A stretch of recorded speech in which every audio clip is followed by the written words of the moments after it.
하나님께서 인간을 향한, 이 세상을 향한 플랜이 있어요. 그 플랜이 하나님의 구원 계획이라고 이야기를 할 수 있는데, 그 구원 계획, 그 플랜을 이루어 가기 위해서 가장 큰 전제가 하나 있었으니 그게 바로 빛이라는 거죠. 그 빛을 우리에게 보내주는 것이 바로 전제입니다. 그 빛이 누구일까요? 바로 오늘 말씀에 보면은 요한복음 이 빛에 대한 말씀, 즉 예수 그리스도에 대한 말씀으로 그 이야기를 나누어 갈 수 있을 것 같습니다. 이미 요한복음이 예수님의 신적인 모습을 드러내기 위해서 이 만들어진 책이라는 것을 우리가 알고 있어요. 그래서 이 빛이 예수님이구나 라고 하는 것을 우리는 이미 알고 있지만, 그 빛으로 우리에게 등장하신 그 의미를, 그 이유를 오늘 찾아가면서 하늘 여행을 떠나가 보기를 원합니다. 혹시 궁금한 거 있나요? 손 들었는데 왜? 근데 누가 하나님이 빛을 가장 먼저 만들었는지 어떻게 알아요? 하나님이 빛을 가장 먼저 만들어낸다는 것을 어떻게 알 수는 없고, 그것을 지은 사람이, 그 책을 지은 사람이 그렇게 하나님의 감동을 받아서, 영감을 받아서 그렇게 지었어요. 그래서 우리는 그것을 증명할 수는 없는데 그것을 믿는 거야. 그런데 정말 놀라운 거는요, 나중에 우리가 천지창조에 대한 이야기를, 사실 오늘 그 이야기를 하려다가 말았는데, 천지창조에 대한 이야기를 깊이 나누면 좋겠지만, 천지창조를 할 때 빛이 있으나가 먼저 나왔다는 것처럼 과학자들이 굉장히 많이 연구를 할 거 아니에요. 이 부분에 대해서. 세상은 어떻게 만들어지고 이 지구와 우주는 어떻게 형성되었을까를 굉장히 많이 연구를 했단 말이에요. 그런데 지금까지 연구된 그 결과에 대해서 어느 정도 정리를 하면은, 우주라고 하는 거는 아마 예전에는 한 100년에서 150억 년 전이라고 생각을 했는데, 요즘에는 한 137억 년 정도로 이렇게 굉장히 압축됐어요. 137억 년쯤에 어떤 자그마한 소우주가 있었을 것이다. 자그마한 우주가 있었는데, 그 우주에 에너지가 엄청나게 많은 거예요. 쉽게 이야기하면. 여러 가지 물질과 빛이 여러 가지 섞인 그 에너지가 굉장히 많은 상태에서, 그것이 그 작은 공간 안에 갇혀 있을 수가 없어서 갑자기 팡 터져버린 거예요. 그것을 빅뱅 이론이라고 합니다. 빅뱅 이론. 그런데 그 터지면서 그 안에 있는 빛이 확 나면서, 그 빛이 있는 부분, 빛으로 보여지는 부분, 그리고 빛이 없는 그 물질들이 확 나누어지는 그런 계기가 있었다라고 하는 거예요. 그럼 그 연구는 어떻게 알았냐면은, 지금도 우주는, 과학자들이 하는 이야기예요. 지금도 우주는 점점 팽창하고 있어요. 늘어나고 있어요. 그 늘어나고 있는 그 속도를 역으로 계산을 합니다. 지금 이만큼, 얼마 기간에 이만큼 늘어났으니까 그것을 거꾸로 그 기간 동안 이만큼 줄었을 것이고, 그것이 정말 작은 그 소우주가 될 때까지의 연도를 계산을 해보니까 한 137억 년 정도 전이 되었을 것이다 라는 거예요.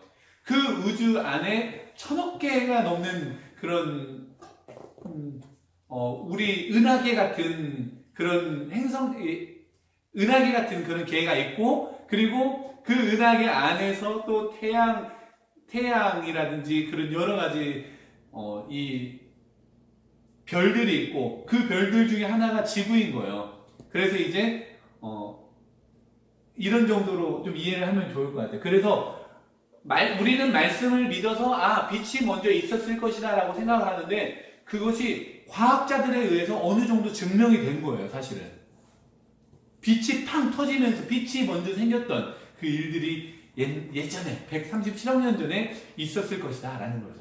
또 궁금한 거 있어요? 오케이, 그럼 넘어가도 될까요? 자, 그래서 이제 오늘 본문에 보면은요, 참빛에 대한 이야기로 시작이 됩니다. 이미 우리는 요한복음을 알고 있지만, 이 요한복음을 모르던 그 당시의 사람들은 참빛 하면은 우리가 눈으로 가시적으로 볼 수 있는 그 빛을 생각을 했겠죠. 그리고 그 빛이 세상에 와서 비추는 빛이 있었다라고 할 때, 그렇지, 빛이 이 땅에 비춰지고 있지. 이런 정도만 생각을 했을 거예요. 그런데 이 요한이라고 하는 기자가 후대에 있는 우리들에게까지 이렇게 전달하고자 하는 그 내용이 지금 후반부에 가서 보니까 그 빛이 무엇인지에 대한 설명을 해주고 있는 것을 볼 수가 있어요.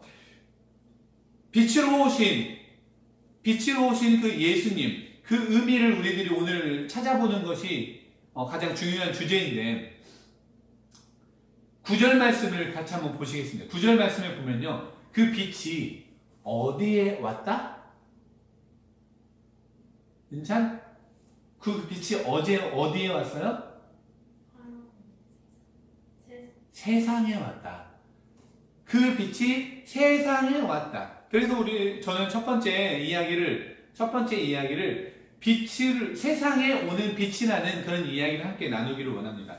하나님이신 분, 신이신 하나님이 세상에 오셨다는 것 자체가 굉장히 큰 의미가 있어요.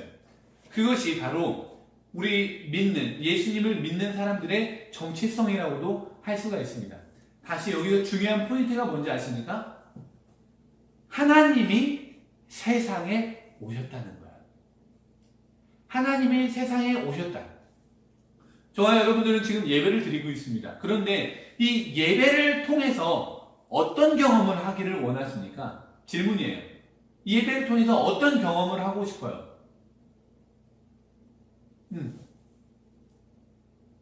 예배를 통해서. 오케이.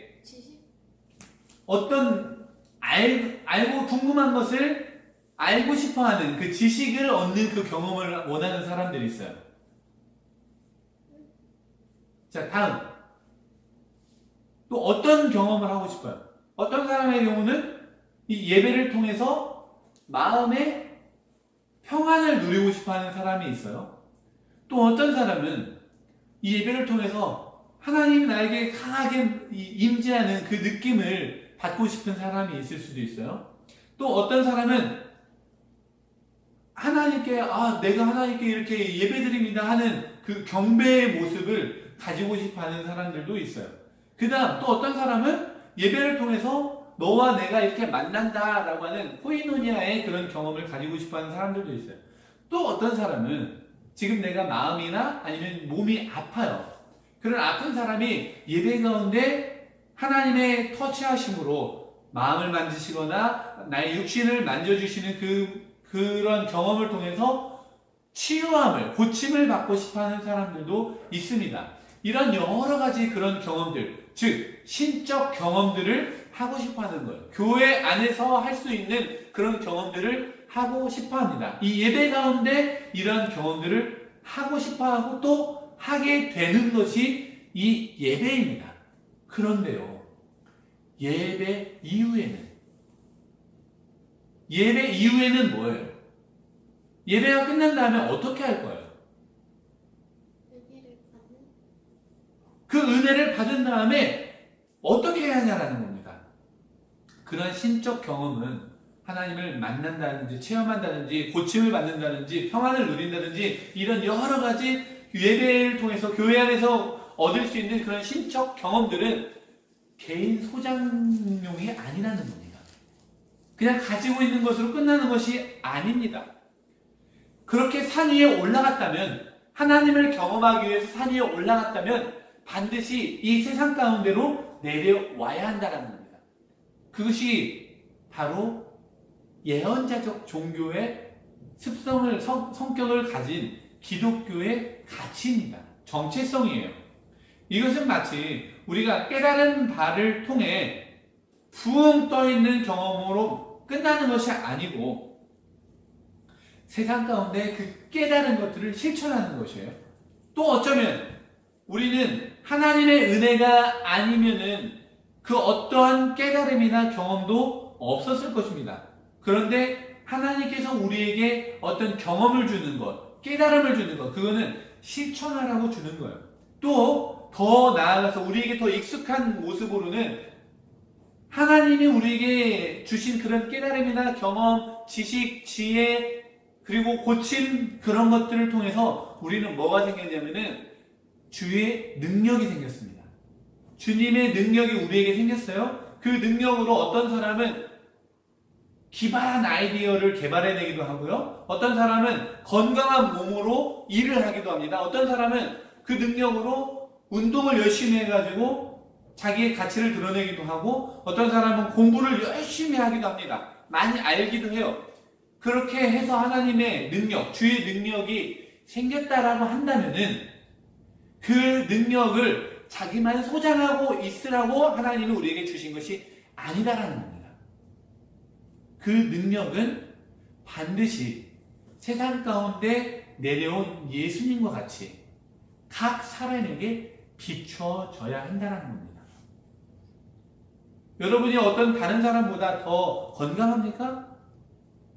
더 공부를 잘합니까? 아니면은 물질, 돈을 버는 스킬이 더 뛰어납니까? 그래서 내가 부자가 되었습니까?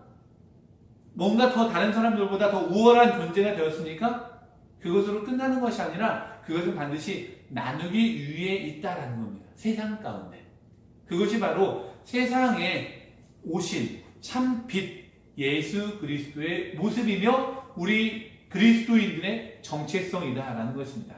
무언가 세상의 빛의 모습을 감당하셔야 합니다. 그런데 그렇게 왔는데 또 우리는 그렇게 세상에 나갔는데 그것이 끝이 아니에요.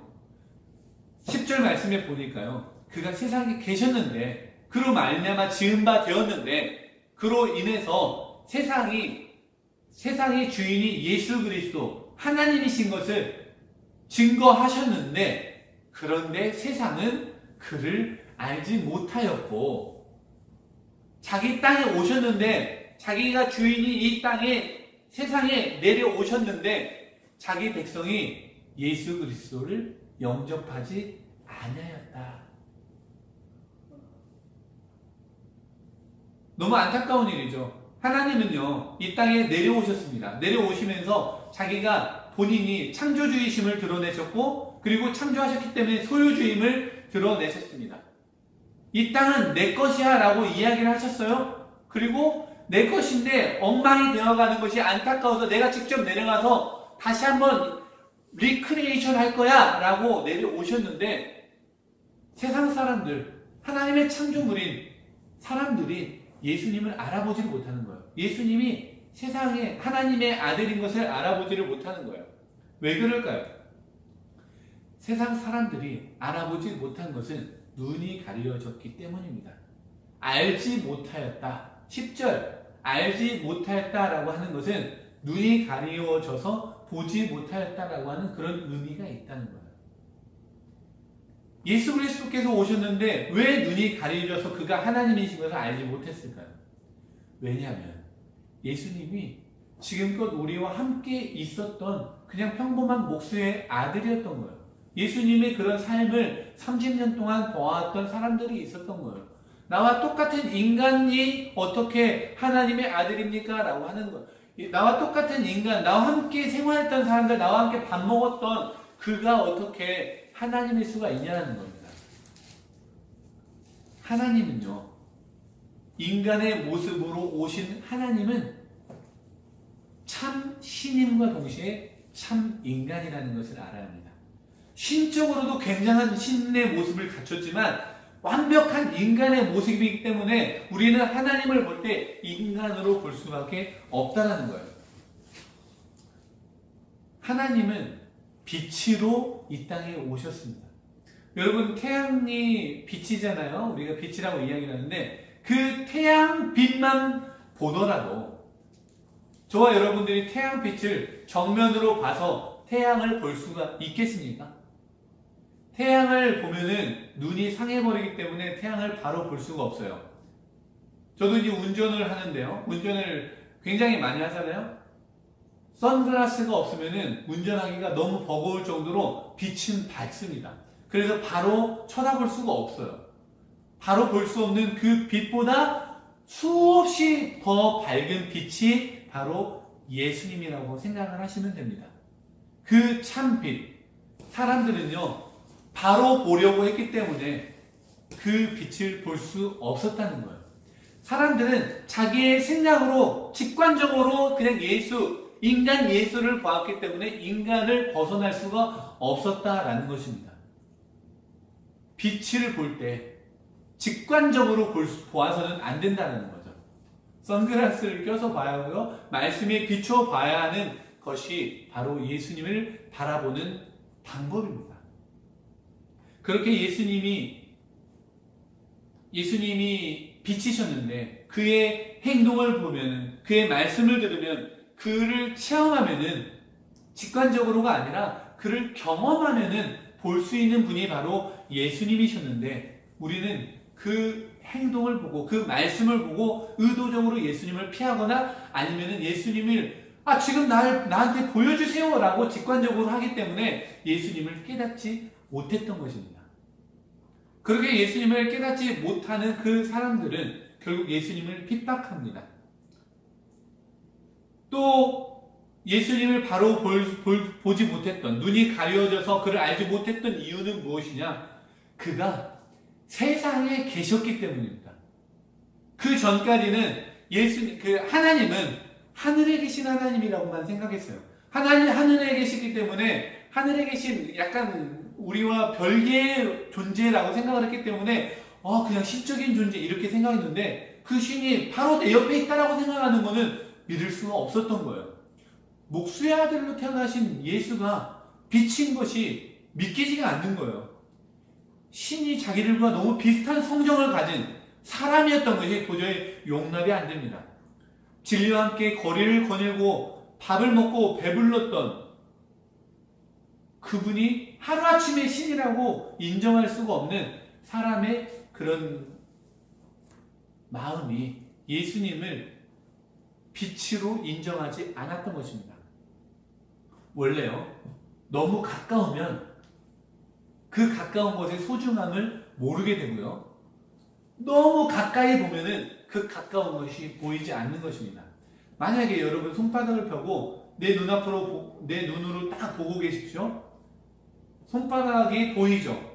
손금을 더 가까이 보니까 자세히 보입니다. 그런데 그것이 거의 완전히 밀착되어진다고 해보십시오. 아무것도 보이지 않는 것입니다. 제가 고등학교 때 제 친구가 하나 있었어요. 그 친구가 자기가 너무 충격을 받았다는 거예요. 자기가 화장실에 갔는데 화장실에서 소면을 보고 있는데 그 옆에 자기 담임 목사님이 소면을 보고 있었다는 거예요. 그래서 나는 너무 충격을 받았다. 어떻게 목사님이 화장실에 소면을 볼 수가 있느냐라는 거예요. 그게 너무 당연한 거 아닙니까? 목사님도 사람이니까. 그런데 그 아이의 입장에서, 제 친구의 입장에서 목사님은 사람 같지가 않았던 거예요. 그렇게 예수님을 바라보면은 예수님은 죽어도 보이지 않는 겁니다.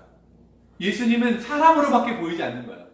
사람으로 오셨으면 사람의 모습을 보이는 것이 하나님의 모습입니다. 가까이 있으면은 그렇게 깨닫지 못하는 경우들이 많다는 거예요. 우리의 형제가 가까이 있으니까, 우리의 부모가 혹은 자녀가 가까이 있으니까 그래서 소중함을 느끼지 못한다면은 그것은 마치 예수님이 우리와 가까이 있는데 깨닫지 못하는 것과 같습니다. 가까이 있는 분이 더 소중한 분일 가능성이 굉장히 높은 것 기억하시기 바랍니다. 마지막으로 하나님의 자녀가 되는 권세를 주십니다. 예수님이 이 땅에 빛으로 오셨는데 그 빛으로 오신 예수님을 영접하지 아니하여서 결국 예수님은 십자가에 못 박혀 죽게 됩니다. 그런데 예수님은 그 죽은 것으로 끝나지 않습니다.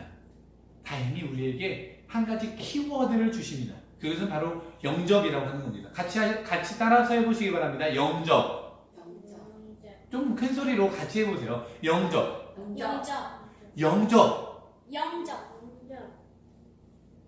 백성들이 무지해서 보이지 않아서 알지 못해서 영접하지 않았는데, 다행히 영접하는 자에게는 하나님의 자녀가 되는 권세를 주셨다라고 이야기를 합니다. 빛을 보지 못하고 깨닫지 못하는 것이 모든 사람들에게 해당되는 것은 아닙니다. 어떤 사람들은요, 그 빛을 깨닫고 봄으로써 영접하는 사람들이 있습니다. 그 영접하는 그 은혜가 저와 여러분들에게 주어진 것이 얼마나 기쁘고 감사한 일인지 모르겠습니다. 그리고 세상 모든 만물들이 그렇게 영접하는 자가 되었으면 좋겠습니다. 이 영접이라고 하는 출구를 우리에게 주셨는데, 영접을 성경에서는 데코마이라고 합니다. 그런데 이 데코마이를 영어로 번역을 하고 보니까 데코마이를 어떤 데는 웰컴이라고도 하고요, 어떤 데는 receive라고도 이렇게 번역이 됩니다. 웰컴이나 receive. 웰컴은요, 바라는 거예요. come, 오는 걸 바라는 것. 누군가 우리에게 오는 것을 바라는 겁니다. 환영하는 거예요. 그래서 환영한다라고 이야기를 하는 건데, 누군가 저와 여러분들에게 도움을 요청하러 온다 할지라도 그를 웰컴하는 것, 그것이 바로 영접입니다. 또 이 receive라고 하는 것은 호텔에서 많이 쓰이게 돼요. receive, 그래서 reception이라고 합니다. 누군가를 오는 것을 맞이하는 것, 환대하는 것, reception이라고 하는데, 만찬이라고도 이렇게 해석될 수도 있어요. 그래서 영접을, 손님을 맞아서 대접한다 라고 이렇게 이야기를 할 수가 있습니다. 같이 한번 해보실까요? 손님을 맞아서 대접한다. 시작! 손님을 맞아서 대접한다. 그런 영접이라고 하는 그런 뜻. 그런데 예수님의 제자들이 다툼이 일어났어요. 어떤 다툼이 일어났느냐? 누가 더 크냐라는 거예요. 누가 더 높은 위치에 있냐라고 하는 겁니다. 그 높은 위치에 누가 있냐라는 것으로 싸우는 그 제자들에게 예수님이 한 아이를 들고 오셨습니다. 안고 오셨어요. 그리고 그 아이를 꼭 안아주시면서, 얘들아, 너희 중에 첫째가 되고자 하면 모든 사람들의 꼴찌가 되어서 다른 사람들을 섬겨야 돼. 그리고 이 어린아이, 정말 너희들이 볼 때 제가 뭘 알아? 제가 뭘 할 수 있어? 쟤는 아무것도 아니야 라고 별 가치를 주지 않는 이 어린아이 하나를 영접하는 것. 그를 영접하는 것이 바로 나를 영접하는 거고, 나를 영접하는 것은 나를 보내신 분을 영접하는 거야 라고 이렇게 이야기를 합니다. 여기서 이렇게 영접이라고 하는 단어들이 계속 나오는데요. 다시 정리를 해서 말을 하자면은, 어린아이를 영접하는 것이 하나님을 영접하는 것이라는 것. 그것을 더 나아가서 생각을 해보면은요, 보잘것 없는 자 한 사람을 영접하는 것이 바로 아버지 하나님을 영접하는 것이 되고, 그것을 더 나아가면은 어린아이와 같은 약한 자들을 섬기는 것이 바로 하나님의 이름을 믿는 자들이 되는 것이며, 하나님의 자녀가 되는 권세를 부여받은 자들이 되는 것이다 라고 하는 것입니다. 키워드, 영접이라고 하는 키워드는 바로 이렇게 연결이 되는 거예요. 그렇게 하나님의 나라를 소유한 백성들이 되시길 바랍니다. 이제 말씀을 정리해요. 예수께서 세상에 오시고 멸시와 조롱을 당하시고 죽음을 당하셨는데, 그것으로 끝나지 않고 영접하는 자를 하나님의 자녀로 인치셔서 구원받는 이 구조는 기독교 안에 굉장히 중요한 구조입니다. 아주 중요한 틀이에요. 이 틀이 믿음의 고백으로 읊은 것이 바로 사도신경이라고 이야기할 수가 있어요. 이 고백을 실천하는 자들은 세상으로 내려가는 겸손이 필요합니다. 멸시와 조롱을 견디고 참아낼 수 있는, 버틸 수 있는 인내도 필요합니다. 그리고 이 영접의 의미를 바르게 깨닫고 내 이웃을 내 몸과 같이 사랑하는 부지런함도 필요합니다. 왜 내 몸과 같이 이웃을 사랑하는데 부지런함이 필요합니까? 내 몸을 사랑하기로 바쁜 세상, 나 하나 이기적으로 살아가기도 바쁜 세상으로 끝나는 것이 아니라, 이타적으로 살려면 나도 사랑을 해야지만 이웃도 사랑하는 두 배의 사랑이 필요하기 때문에 더 부지런히 살아야 한다는 거예요. 게을러서는 안 된다는 겁니다. 그런 부지런함도 필요합니다. 이러한 필요가 우리에게 쉽지는 않지만, 이 필요를 통해서 실천한 예수 그리스도의 사랑이 이 이후에 영광과 영광으로 나타나기 때문에 그렇습니다. 이전의 고난을 다 잊어버리게 할 수 있을 이 영광은 어떻게 나타납니까? 14절 말씀. 이 말씀이 육신이 되어 우리 가운데 거하시니까 우리가 그 영광을 보니 아버지 독생자의 영광이요 은혜와 진리가 충만하더라. 아버지 독생자의 영광, 은혜와 진리가 충만한 그분과 함께 거하는 은혜의 길로 여러분 같이 가지 않으시겠습니까?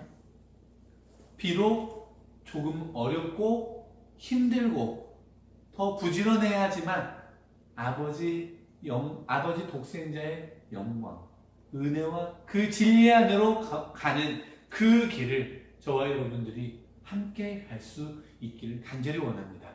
그렇게 한 주간도 빛이신 예수님을 따라 살기로 작정한 저와 여러분들에게 주의 영광과 은혜와 진리가 충만하시기를 주님의 이름으로 축원합니다. 기도하겠습니다.